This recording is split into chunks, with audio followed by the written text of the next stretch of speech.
All right. Okay. We're both excited to do this. I know I'm looking forward to this, but for everybody, we were talking a little bit before because I always like to confirm all the information and that I have the correct chart, because if you don't have the correct chart, like what are we going to do? And Drina, you had thought you were a manifesting generator, but we just ran the chart like 2 different places and you're actually a generator. And so it's interesting because sometimes, you know, at least for me, it stresses the importance of having all the birth information correct and making sure you type everything in correctly. But it also brings up, so there are some key differences between the manifesting generator and the generator. However, just want to share this with you. And what we had started the conversation before and now we're hitting record, but even with the manifesting generators, they are a generator first. And so with any exploring that you have done thinking you were a manifesting generator, and everything else that you had shared, like the sacral, that's still correct and everything for you.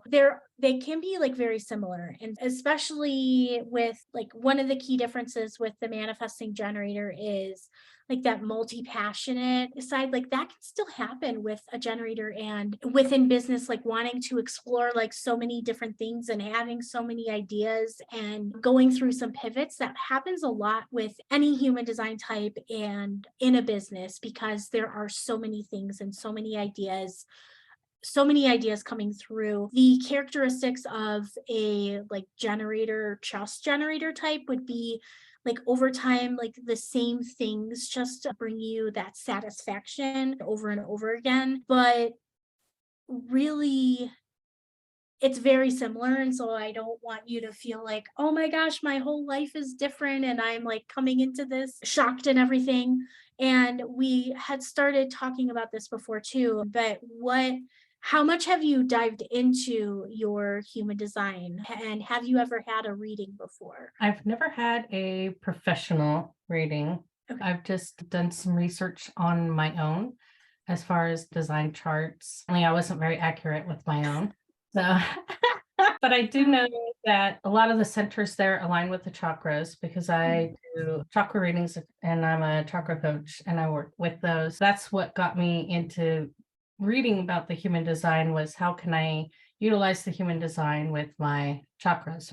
And as far as like the sacral, the spleen, the throat, the heart, the crown, all that I'm familiar with when I look at the chart. But like we had discussed before, I'm not familiar at all with the gates or what they mean. All the little symbols on the side under personality and design, I know nothing about those, except that they obviously correlate with zodiac and the logical. So that's my breakdown of what I know. Yeah. Oh, that's beautiful. And even with what you just shared with me, with having that chakra expertise, I probably wouldn't have dived so deep into the centers, because it's a lot of repetitive information. And no, give me things that are new. And with your 1-4 profile, that comes from the number after the decimal point under these like first 2 numbers. And so it's like a 1, and then over here the 4. Like that 1 line is all about investigating. And so when you hear something and especially if it brings you pleasure, you want to dive into it, you want to learn and investigate and create this solid foundation of information for you to like learn and explore. So that's why I'm not surprised that you've just done studies on your own, because I know you had commented when I had a whole bunch of human design courses on sale for a ridiculous price, and you're like, how long is this good for? Oh, I'm interested. Definitely not surprised with that 1 line in your profile. And especially like this is the personality side, and this is your conscious. This is what you are aware of and like who you see yourself as. Whereas this design side, it is the unconscious. And so it's things that maybe other people see in you a little bit more. And that 4, a part of your profile, it's called the opportunist. This is all about networking and relationships, and being connected to other people is also like a big part of who you are. And so it's like you like to dive into all the information and share it with other people and connect with other people and have really important connections. My mom is a 1-4 profile, and she likes to learn things, and she loves like being around other people. Like she really struggled during COVID, even though she doesn't like to admit it, but I can kind of see it when everybody was in lockdown. She's like, wait, I need to see other people and connect with them. And so that is like a characteristic of this profile, and it shows up differently in other people. I just like to share that example of my mom because I'm like, yes, it's so perfect. Had you ever explored your profile before within your human design? No. No. Okay, perfect. I'm like, hopefully I didn't share something you already had dove into a little bit. Yeah, and your channels here, you have, so I like to, like the channels are like they're two gates that connect together, and it's like how your energy like flows between the centers within your chart. And so it's a way for you to utilize your human design energy on a deeper level. And I know you had said you wanted to learn more about like your gates. There's so many.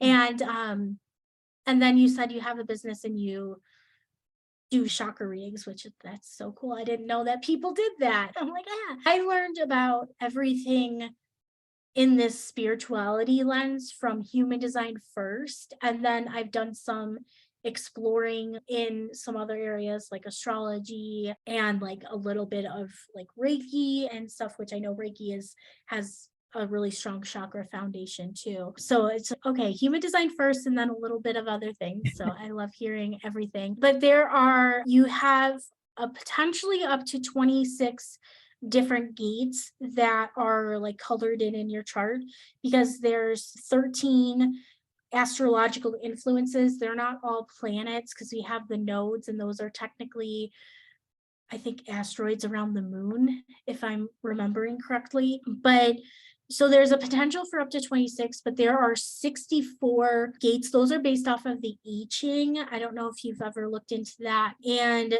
there's 64 possibilities. They're numbered 1 through 64. And there's never enough time to do like everything within a 45-minute session with somebody. But the gates more at the top of this list, they have more of an impact on you. The first one up here, this is the sun.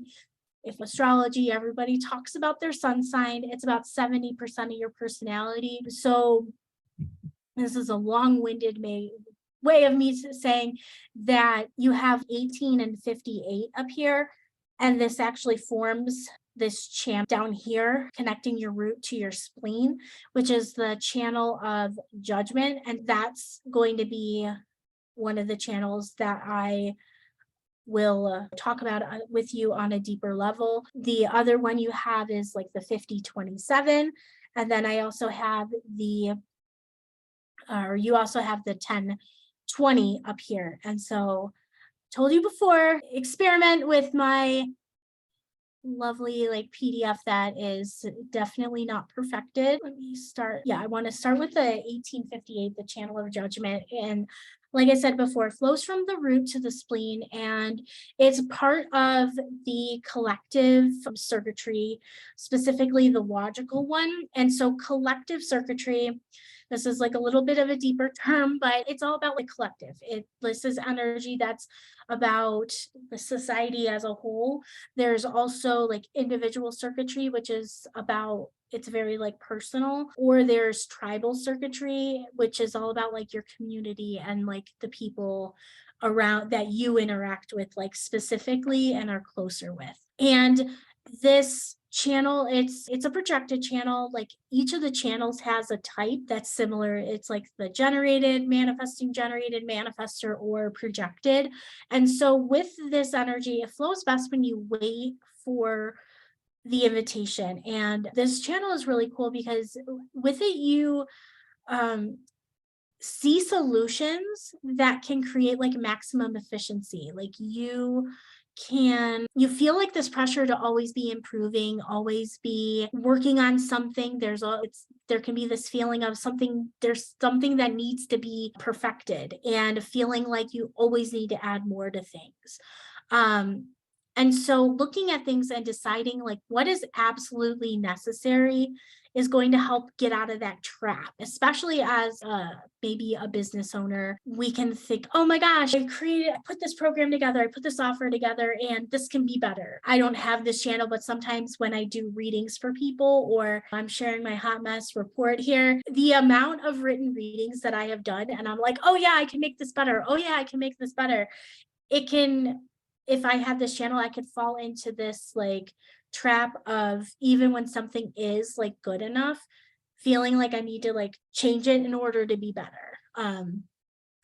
This is my thing is like obviously not complete. It doesn't even have all your channels within the notes, but I have like other notes to refer to, but it's not complete. But there can be this trap of, oh my gosh, this is good enough, but I need to add more. I need to completely revamp this. And so this energy works best because it's collective when it's used for like large scale, like systems and structures. Like, how can we make things better for the collective? How can we make the world a better place? Because when you turn this energy in towards yourself, it can become like really toxic, like thinking like you're not good enough, really being really self-critical towards yourself, and like never being happy with how you're doing. It can turn into, I know you said you do like chakra readings for people, and like like, oh my gosh, I just messed up in what I said to this person, and now they're not gonna get the most benefit out of this. And if when you turn that criticism and that judgment towards yourself, it can be a little harmful. And this energy like it is within you, and it's pretty consistently flowing as a part of this channel here. So when you can turn that energy towards something outside of you, that's going to help with it. And remembering that perfection is a journey and not a destination. And yeah, so I'm like looking, I'm like, okay, did I miss anything here? And you're probably reading this, if you're anything like me, like, let me read all this. And while she's talking, and the thing to keep in mind, especially since you may not have read about the other human design types, but with anything that is projected with waiting for the invitation, it's there so that anything that you suggest, it is better received. Like I always like to have people think of, if you've ever received unsolicited advice, sometimes you may have felt like frustrated or like bitter or like angry towards the person, like, why are you sharing this with me? I didn't ask for it, leave me alone. And that's what happens when you share something that the other person is not like open to receiving it on the other end, and waiting for that invitation or asking if it's okay to share these things. That's how your suggestions and how what you can see that needs to be improved, that is going to be like better received if you have that invitation, so that the people that you're sharing with are more open to feedback. Okay. Yeah. Is there anything coming up with that? You hear that? Pretty much what you said is pretty accurate. I used to be very hard on myself. And yes, I can get caught in the loop even still. I just did an upgrade on my program, right? And now I can probably add something again. So yes, I do still have issues with that from time to time. But at the same time, a little bit of that goes hand in hand with the fact that I am always learning. So when I learn something new, obviously I want to incorporate that in. Yeah. So it is a catch-22. I have done a lot of personal growth and self-development to overcome a lot of the harsh criticism I used to give myself in the past. Now I know at least where all that was coming from. Yes. So that kind of makes sense now. Yes. And yes, that is exactly everything. Like it's what I wanted to share. It's like a thought, and then it left, and then it came back. When you learn new things, it's okay to add updates, especially when it comes to, I guess, the question to ask would be, am I being in integrity with the purpose of the like course or program? Because I started doing human design readings and like teaching some human design early because I learn by doing, and it's like the more I do things, the more I learn and the better I can get. And so it's like I've retaught things or like perfected things, not as in, oh my gosh, this isn't good enough or anything, but it's been, oh wait, I didn't it's like I originally taught I taught a human design like coaching program, and I talked maybe up through I only talked about the profile lines, but I hadn't learned yet how they coincide together. And so it's okay now that I can I also prefer to just teach live. And so it's okay, let me add this in, but I'm getting a whole new group of students, and this information is like better. Um and so if there's something new that you've learned and you want to share it with people, like that's not necessarily this getting caught in this like perfectionism cycle. It's that feeling where, oh my gosh, my program isn't good enough and I need to add more things in order to make it be like perfect. But as you're growing and evolving, if you've learned something new, it's yeah, there you update your courses. You can think about it if you say, for example, you were an Instagram coach. We all know Instagram changes all the time. It would be like feeling like having an Instagram course where you're not teaching about reels and stuff. So as things change, it does evolve and it does expand. So please add more things in but if it's coming from this isn't good enough, this isn't good enough anymore, I can't do this anymore, then that's where that some of that self-criticism can okay. Yeah. Okay. And then another channel that you have is this channel of 1020. It's the channel of awakening, and it flows from the G center, which is that like diamond in the center, to the throat center, and it's part of the integration circuitry. And what's interesting about this, and where I'm not surprised that maybe you looked at it and you're like, oh, I think I'm a manifesting generator based on like maybe some things that I learned, or I'm not sure, but it's because it's like funky. I have a Mac at work, and so it's different. I'll just use this. We don't need to see your chart, but the integration is where it's like you've got this is gate 10 right here, and it like juts out, but it can form this is the 1020. It's like here to here. It's like a part of a triangle. Whereas like other channels here, like this is the 1648. It's a straight line. Like most of them are straight lines, but the integration, it's just you can have the 10 connect to the 20 here, or the 10 can connect right here is like 34 to the sacral, or it can connect here to the spleen. And same with 34, it can connect. There's like multiple channels that one gate can connect to. And that's why it's like the integration. And this is also very individual in nature, also with that integration. It's separate, but it's like the individual. And it connects your sense of identity to your self expression. And so you are someone who is vulnerable because when you speak, you are speaking from a pure space of authenticity. This gate 10 is all about, it's the gate of love, self-love. That's what I call it. And gate 20 is the gate of the now. It's all about being present. And so when you are speaking from this place of authenticity, like you are saying what is on your heart and you're like living with an open heart, like it's your authenticity being expressed. I also have this channel, and people can always tell when I'm being inauthentic and lying, because sometimes it's just, I don't know, like sometimes it happens, but people can always tell. And so I like really stopped doing, I'm like, whatever. I would rather like, if there's something where I'm like, oh, they're asking me a question, I'm not really ready to share, I have to say, I don't want to talk about that right now. Because if I say something else, it's really hard. And when you're speaking, like it does require a sense of trust in those around you when you are sharing, especially when you're sharing from the heart. And again, it is projected. So it does feel better when you wait for the invitation. And you can, with this channel, like you can take things very personally, and criticism can be very challenging. I experienced that too. People like criticize no matter how nice they're being. Oh my gosh. It just feels really hard. But it's something to just be aware of. And for me, I recognize that I have to talk myself down like every single time. My initial is, oh, this hurts.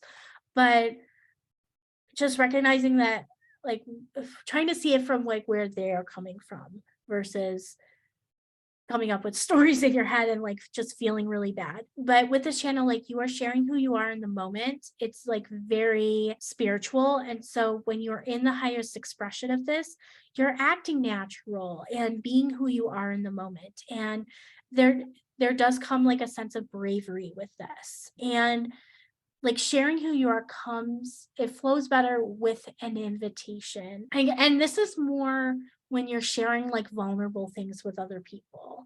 And because sometimes people aren't quite ready to hear that. And it takes a certain amount of energy here. And with this, you can also sense when people aren't being authentic. And if somebody isn't ready to hear that about themselves, then it can come across as being critical and everything. So it's a really beautiful channel, and you can utilize this like in your business. Like people really do like it when people are vulnerable and authentic. Like people are drawn towards that. You may experience that, like if you think about who you like to follow online and who you like to connect it with, who are you like drawn towards? Probably people who are like true to themselves. And so there is like people can really trust in you because they know you're being authentic, and it's really beautiful. And then you can also like just tell, you can use this in who you're vetting to work with, especially in higher end containers. Like you can tell when somebody's being authentic and only work with people where there is that like true connection. Is there anything coming up for you or things you'd like to talk about with this? Makes perfect sense. Also, just like the other one, it's ironic that you say that it's coming from the heart, because the whole reason I do what I do is because I care about people and I want to help people and make things better. And Yeah. so it surprises me, but it doesn't, that Mhm.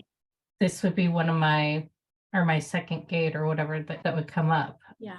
in the conversation. So that's cool. Yeah, yeah, yeah, it is. And just going back up to your chart actually.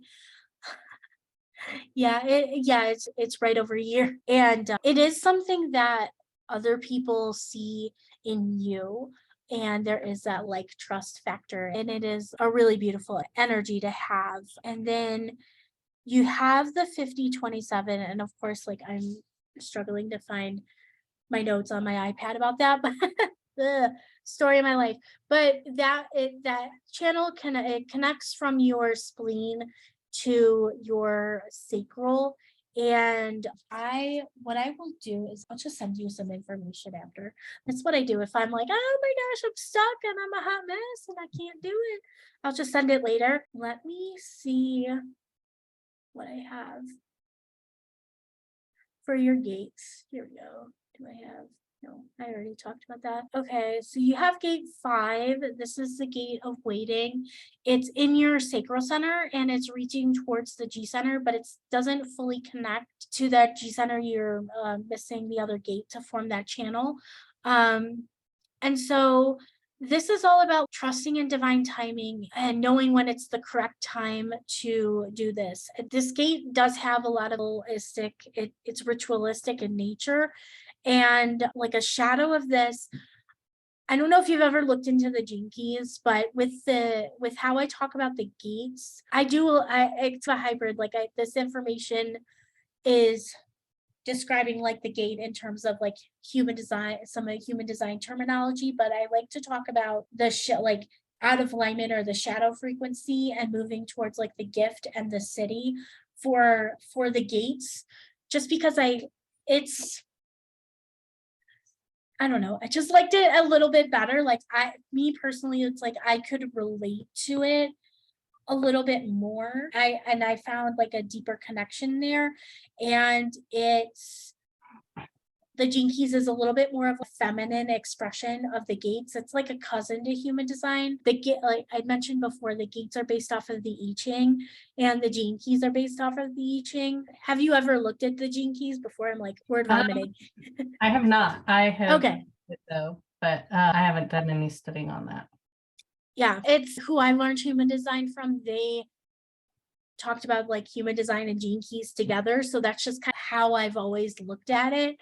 Um, but they're like the founder of the Gene Keys studied under Ra Uru, the founder of human design, and then he just branched off a little bit because he had his own downloads around how the energy flows, like specifically with the I Ching. And it's a really beautiful journey. And if the software that I use to create the branded charts, if they ever do a Gene Keys version,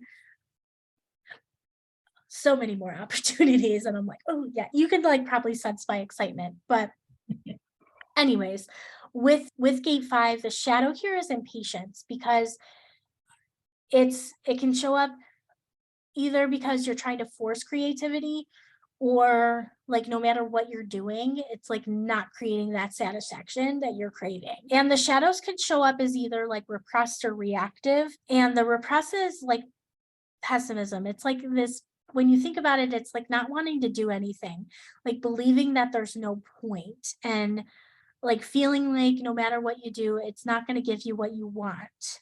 And so there's no point in trying. And then the reactive end is like this pushy kind of energy. And it's where you're forcing things due to impatience. It's like this pushy, forceful energy. And you're trying to push for that like sacral satisfaction and creativity. Patience is okay, I'm actually waiting to respond, being patient, waiting for that divine timing, and understanding like rhythm so much that you're able to practice the patience and trust in divine timing, and you're creating like patience. Um, and it's okay, I understand, like I'm okay with waiting. It's just it's almost like this surrendering kind of energy. And then we move, the highest frequency is the city. Most people don't actually like achieve the city, so I don't usually spend a whole lot of time talking about it. But the city for gate 5 is timeliness. It's like, or time, yeah, timeliness. So it's like this timeless energy. It's like being beyond time.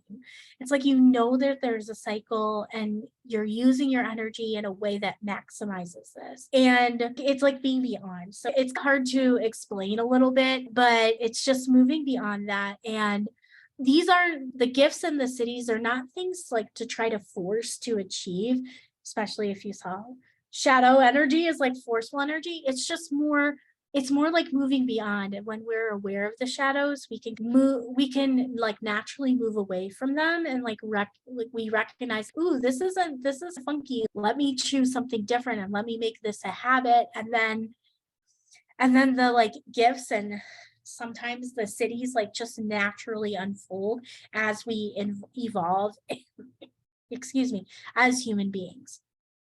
So anything coming up there with that? Yeah, actually, can you scroll up just a little bit for Yeah. me? There we are. Okay. From time to time, I do feel the impatience. I don't necessarily feel the pessimistic part of it, or I guess maybe very rarely. The pushy, yes, I know exactly what you're talking about. I feel like I just have to get something done, and I have to get it done now. Yep. Like I get that. At the same time, I do also just go with the flow. Like I do like you said, the rituals. I do have the things that I do that keep myself in alignment, because I'm teaching other people and working with their energies.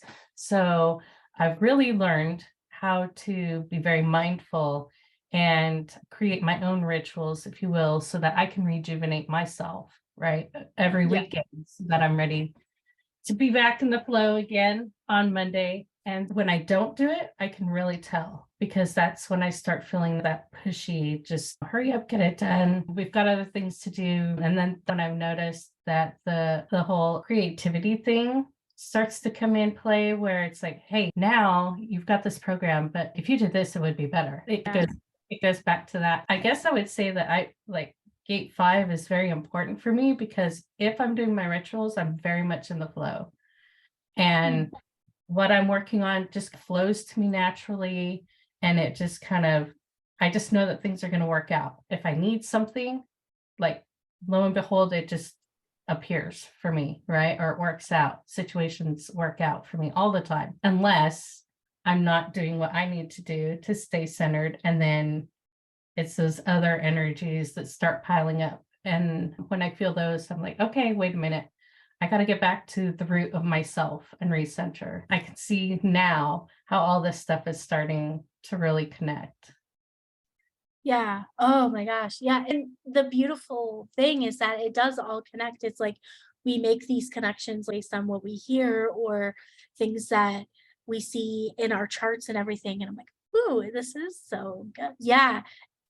So that, oh my gosh, I cannot believe how fast time has flown by. Do you have any questions for me? Because I have a couple minutes left. I'm just scroll back up to your chart.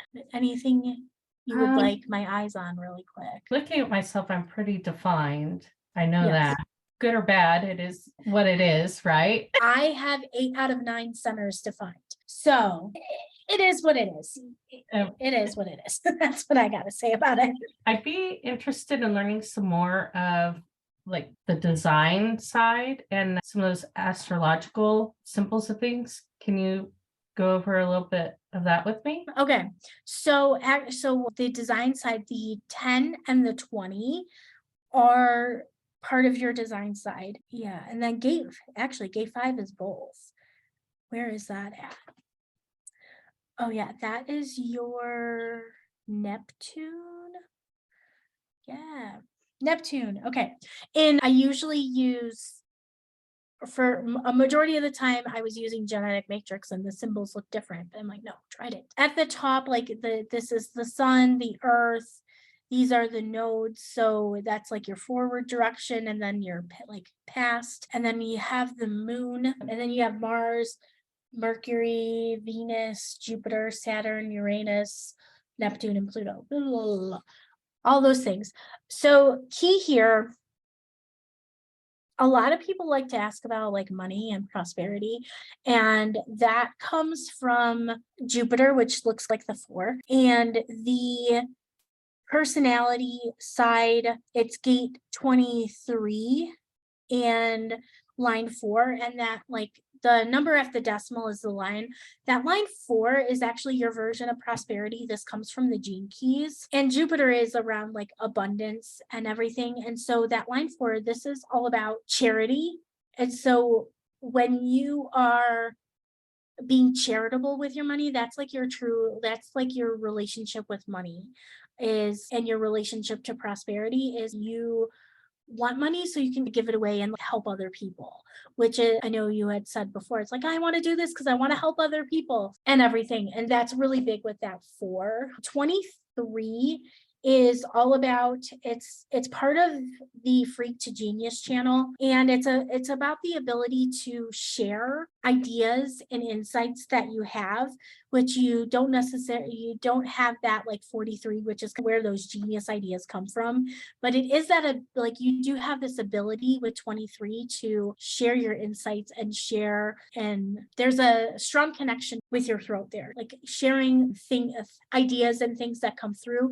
They just may not consistently come through. They may be, actually I have 43 but not the 23, so when we're together, like you could probably, you're like, oh hey, oh, I'm coming up with some ideas here, and then I'm feeling like, oh my gosh, I can share my ideas. I have a connection to my mind, to my throat. And I'm like, I'm not used to this. And that's a deeper level. That's where the connection comes in with that. Like when you are sharing your ideas, like that's a way for you to connect and express like abundance and everything there, which is really cool. um And then on the other side, because I know you said design side, I'm like, oh, let me start with personality. And over here with your design Jupiter with the line, this is again from the Gene Keys. I love the Gene Keys, but this is your culture, which is the size of group that you are designed to be with. And that one is individual.